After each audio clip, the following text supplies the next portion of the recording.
విజయవాడ ఇంద్రకీలాద్రిపై వీఐపీ దర్శనాలతో సామాన్య భక్తులకు అవస్థలు తప్పడం లేదు. టైం స్లాట్ దాటిన సిఫార్సు లేఖలతో దర్శనాలకు వీఐపీలు క్యూ కడుతుండడంతో సమస్య జటిలమవుతోంది. కాగా ఇవాల్టి నుంచి ఖచ్చితంగా టైం స్లాట్లోనే దర్శనాలకు రావాలని వీఐపీలకు పోలీసులు సూచిస్తున్నారు. ఉదయం 8 నుంచి 10 గంటలు, మధ్యాహ్నం 2 నుంచి 4 గంటల వరకు మాత్రమే వీఐపీ టైం స్లాట్ ఉంటుందన్నారు. టైం స్లాట్ దాటిన తర్వాత దర్శనాలకు వస్తే అనుమతించబోమని చెబుతున్నారు.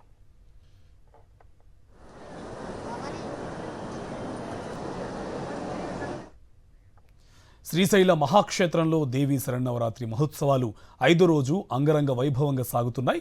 ఇవాళ సాయంత్రం స్కందమాత అలంకారంలో శ్రీ భ్రమరాంబాదేవి భక్తులకు దర్శన భాగ్యం కల్పించనున్నారు. ఆది దంపతులు శేషవాహనంపై ఆసీనులై ప్రత్యేక పూజలు అందుకునున్నారు. రాత్రి ఆలయ పురవీధుల్లో శ్రీ స్వామి అమ్మవారి గ్రామోత్సవం కన్నుల పండుగగా సాగనుంది. ఇక శరన్నవరాత్రి ఉత్సవాల శుభవేళ అమ్మను దర్శించుకునేందుకు భక్తులు తండోపతండోలుగా తరలి వస్తున్నారు.